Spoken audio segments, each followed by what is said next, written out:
স্বার্থপর এই দুনিয়া, খোদার কসম কারোর জন্য থামে না, বড় স্বার্থপর।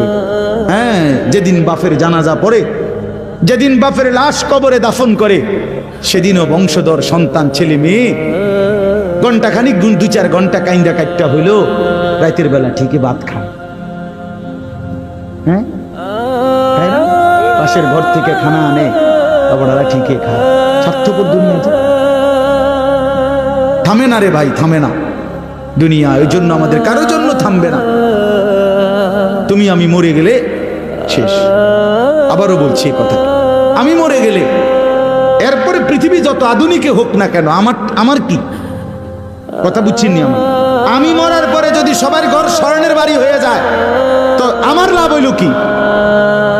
আমার মৃত্যুর পরে যদি সব মানুষ আধুনিক হইয়া সাঁদের দেশেও জায়গা, আমার ফায়দা কি? আমি তো না, আমি তো মরে গেলাম। যে কবরে চলে গেল সে কি আর ফিরে আসবে? আল্লাহ আমাদেরকে বুঝ দান করেন।